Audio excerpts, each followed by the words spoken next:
वाहिगुरू जी का खालसा, वाहिगुरू जी की फतेह। सारी संगत का गुरबाणी व्याकरण के D5 के लेक्चर में बहुत बहुत स्वागत है। संगत जी, आज की व्याख्या में हम अंकुर ना लगने की तीसरी वजह पढ़ेंगे।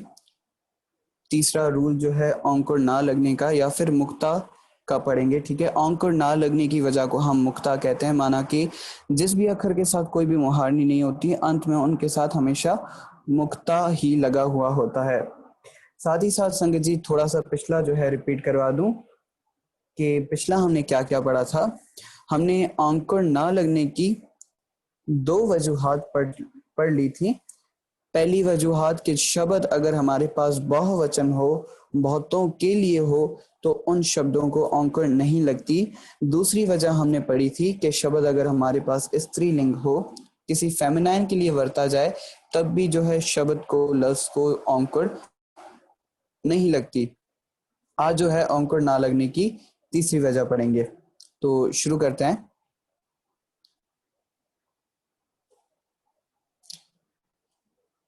तो डेफिनेशन सबसे पहले पढ़ लेते हैं।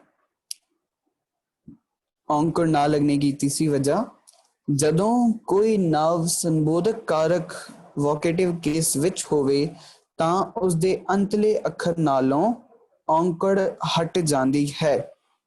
मतलब कि जब भी कोई नाउन संबोधक कारक में होगा, वोकेटिव केस में होगा, संबोध किया जाएगा किसी भी नाउन के जरिए, तब उस नाउन को औंकड़ नहीं लगेगी या फिर उस नाउन से औंकड़ हट जाएगी। संबोध क्या होता है? संबोध मैं आपको एग्जांपल्स दिखा देता हूँ, यहाँ पर मिसाल दिखा देता हूँ। जैसे कि अगर आपको पुकार करना हो, जैसे आप संगत हैं, जितनी भी संगत कनेक्टेड है, अगर आपको पुकार करना हो तो क्या कहा जाएगा? संबोध करना हो, आपको वोकेटिव केस में जो है पुकार करना हो तो क्या कहा जाएगा? संगत जी, या फिर सतगुरु जी, हरि, वाहिगुरु जी। ठीक है, तो जब भी लफ्जों में संबोध किया जाए, पुकार की जाए, तो उन अगर प्रोनाउंसिएशन से हम किसी को पुकार करें तो उसको संबोध कहा जाता है, संबोधक कारक कहा जाता है। जैसे कि अगर किसी संगत का नाम हो, कोई भी नाम हम ले लेते हैं, जैसे काजल अगर कोई नाम है, अगर काजल की बात की जाए तो आमतौर पे काजल तो ऐसे ही इस्तेमाल होगा, पर जब भी काजल को पुकार किया जाए तो कैसे कहूँगा? काजल। ठीक है, अगर पुकार करना हो, घर में भी हमारे निकनेम्स होते हैं, हमें किसी तरीके से जब पुकार की जाती है तो प्रोनाउंसिएशन में थोड़ा सा बदलाव या फिर चेंज आ जाता है। हमें प्रोनाउंसिएशन जब हमें प्रोनाउंस किया जाता है या हमें पुकार की जाती है, तब वोकेटिव केस में या संबोध कारक में हमें पुकार की जाती है। जब भी संबोध कारक गुरबाणी में लफ्ज आएंगे, शब्द आएंगे, शब्दों के द्वारा संबोध किया जाएगा, पुकार की जाएगी, तब शब्दों को औंकड़ नहीं लगेगी। आगे चल के हम देख लेते हैं किस तरीके से। जैसे कि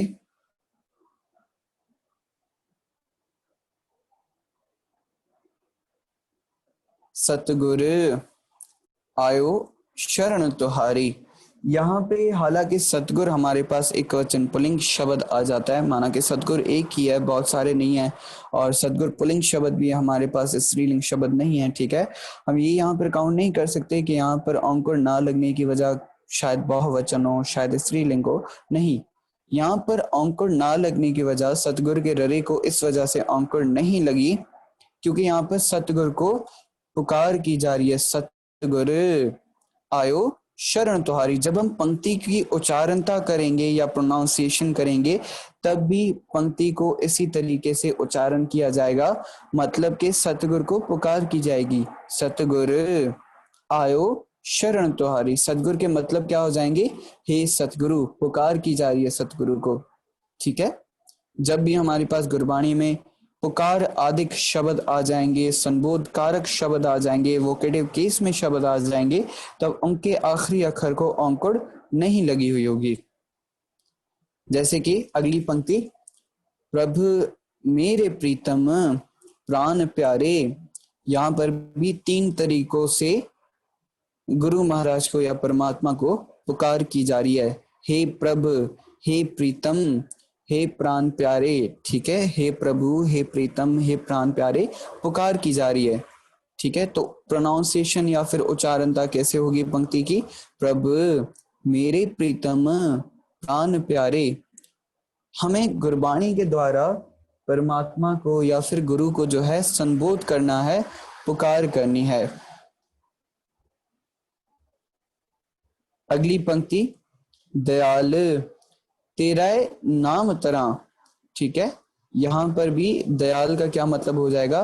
हे दयाल। ठीक है, परमात्मा को कहा जा रहा है हे दयाल, मैं आपके नाम से तरस सकता हूं। ठीक है, केवल आपके नाम राही तर सकता हूं मैं। दयाल तेरा नाम तरा।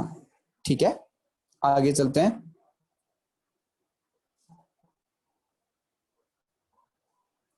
सतगुर मैं पलहारी तो यहाँ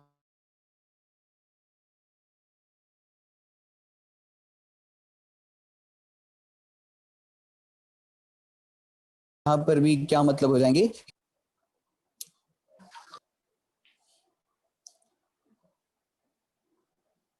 हम रहराज साहब में पढ़ते हैं और रहराज साहब में ये 3 शब्द हमारे पास आ जाते हैं। वहां पर जन पर और सदगुर पर अंकुर नहीं लगी होती। अंकुर ना लगने की क्या वजह हो जाती है कि ये तीनों शब्द जो हमारे पास आ जाते हैं ये पुकार आदेश या फिर वोकेटिव केस में आ जाते हैं। जैसे हर के जन, सतगुर, सतपुरखा। जब हम 3 प्रकार से या 3 तरीकों से गुरु महाराज को पुकार कर रहे हैं, हर के जन माना के ए हरि के प्यारे, ए हरि के सेवक। सतगुरु माना हे सतगुरु। सतपुरखा भी पुकार की जा रही है। सतपुरखा माना कि जो सतपुरख है। हर के जन, सतगुर, सतपुरखा। ठीक है, जब हम 3 तरीकों से पुकार कर रहे हैं गुरु महाराज को, तो गुरु महाराज भी पूछते हैं कि क्या बात है।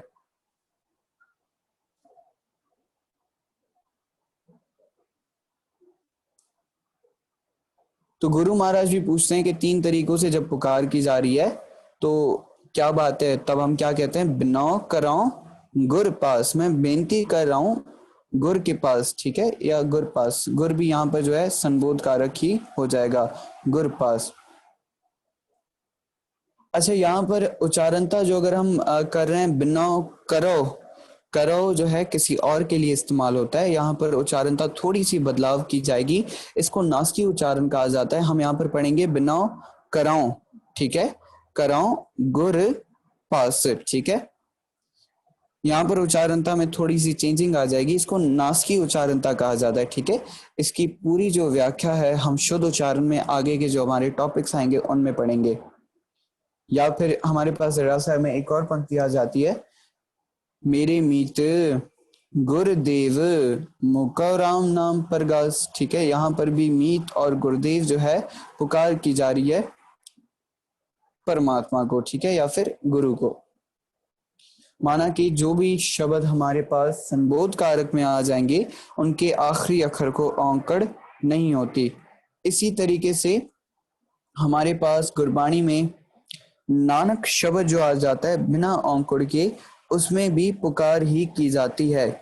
जैसे हुक्म रजाई चलना नानक लिखिया नाल। यहाँ पर पंक्ति बात करिए हुक्म की रजा में चलना, वो हुक्म जो इंसान के साथ लिखा हुआ है। ठीक है, लिखिया नाल के हम अर्थ करेंगे।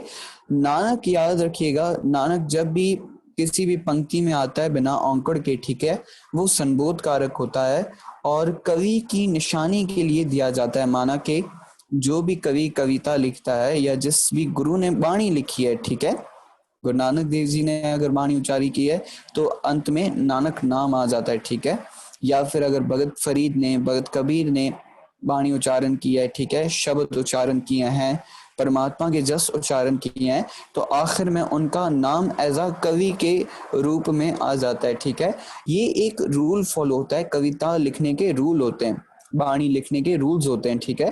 तो ये एक रूल फॉलो होता है कि जो भी कवि कविता लिखता है अंत में उसका नाम आ जाता है, ठीक है, और वो नाम एज अ संबोध कारक में होता है, ठीक है। जैसे फरीदा, कबीर, कबीर जी का तो कबीरा कभी भी नहीं आता, पर कबीर के ररे को कभी भी औंकड़ नहीं होती, ठीक है, हम देखते हैं।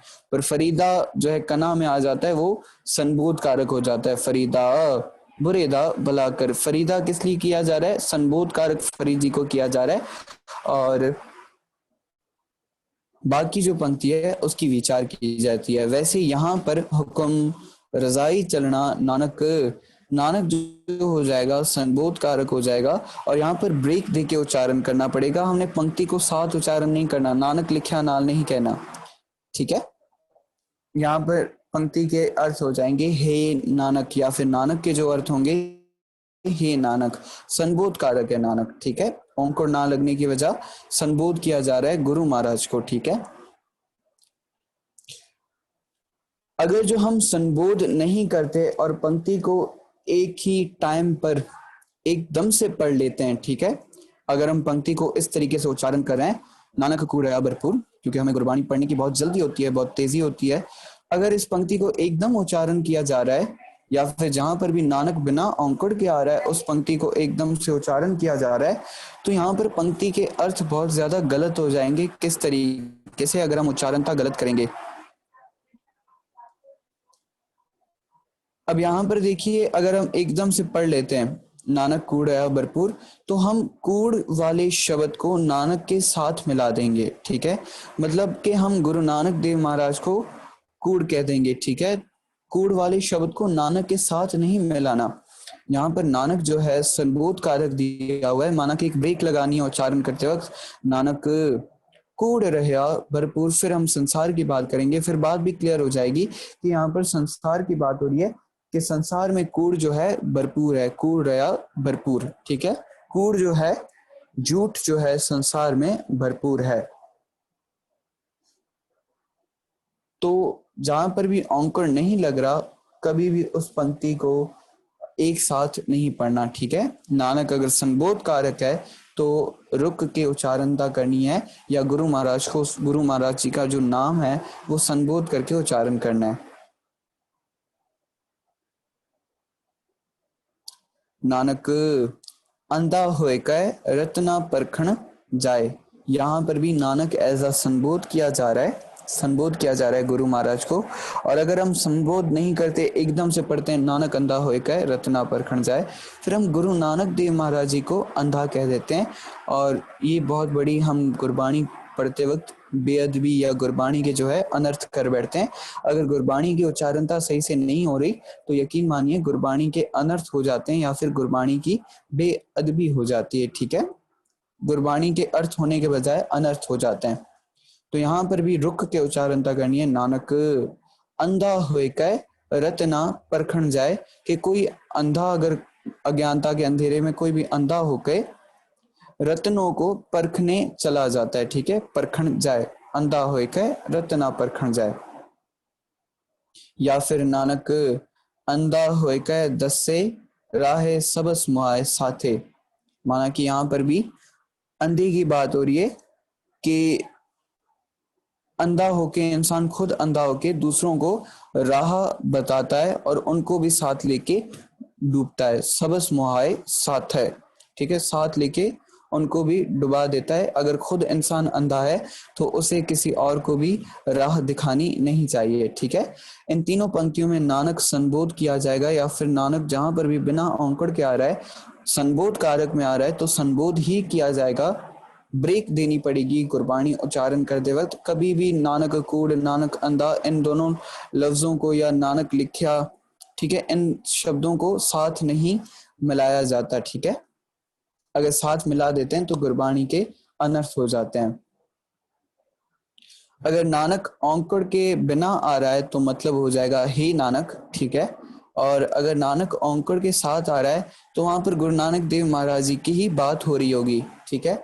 हम आगे चल के देखेंगे कुछ पंक्तियां जहां पर आज की व्याख्या में तो नहीं, 2 दिन बाद जो व्याख्या करवाई जाएगी उसमें जो है आपको बताया जाएगा कि अगर नानक के साथ औंकड़ लग जाता है तो उन पंक्तियों में गुरु महाराज कैसे अपनी बात करते हैं।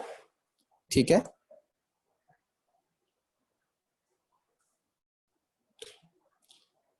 हमारे पास जो अंकुर ना लगने की जो है संबोध कारक की हम टाइप पढ़ेंगे, एक वजह पढ़ेंगे। संबोध कारक दे विशेषण भी सदा मुक्ता सहित आउंदे हन। मतलब कि संबोध कारक के जो विशेषण होंगे वो भी अंत में मुक्ता ही आएंगे, उनको भी अंकुर नहीं लगेगी। ठीक है, जैसे कि मूर्ख बामण प्रभु समाल। अब यहाँ पर हम ये नहीं कह सकते कि बहुत सारे ब्राह्मणों की बात हो रही है, बामण कहा जाता है ब्राह्मण को। ठीक है, और बहुत सारे ब्राह्मणों की बात हो रही है, बहुत सारे ब्राह्मण जो हैं वो मूर्ख हैं, मूर्ख उनकी विशेषता प्रकट हो रही है। अगर हम ऐसे करेंगे या फिर अगर इस पंक्ति की उच्चारणता कुछ इस तरीके से हम करेंगे, मूर्ख बामण प्रभु समाल, तो गुरबाणी के अर्थ कुछ चेंज हो जाएंगे। इस तरीके से गुरबाणी के अर्थ हो जाएंगे कि मूर्ख जो बामण है वो परमात्मा की संभाल करता है या फिर परमात्मा को याद करता है, परमात्मा को चेते में रखता है। ठीक है, पर यहाँ पर संभालने की बात नहीं हो रही कि मूर्ख बामण कैसे परमात्मा की संभाल करेगा। तो यहाँ पर जो है बामण को पुकार की जा रही है। ठीक है, ब्राह्मण बामण जो है ब्राह्मण को कहा जाता है मूर्ख बामण प्रभु संभाल। ठीक है, बामण को पुकार की जा रही है, हे मूर्ख बामण। ठीक है, गुरु महाराज पुकार करें मूर्ख बामण। इस वजह से मूर्ख के खखे को भी अंकुर नहीं लगी, क्योंकि बामण हमारे पास संबोध कारक है, मूर्ख उसका विशेषण हो जाएगा। मूर्ख बामण को कहा जा रहा है कि परमात्मा को चेते में रखो या परमात्मा की संभाल करो। ठीक है, हे मूर्ख बामण अर्थ हो जाएंगे। या फिर नानक काढ़ लिहो प्रभ दयाल। ठीक है, यहाँ पर भी दयाल जो है वो प्रभ का विशेषण हो जाएगा, इसी वजह से दयाल पर भी औंकड़ नहीं लगी। माना कि जो संबोध कारक नाउन के विशेषण होंगे उनको भी औंकड़ नहीं लगेगी। अर्थ क्या हो जाएंगे, हे दयाल प्रभ। ठीक है जी संजय जी, आज की हमारी व्याख्या यहीं तक खत्म होती है और YouTube और Facebook के जो सेशंस हैं वो मैं यहीं पर एंड कर देता हूँ।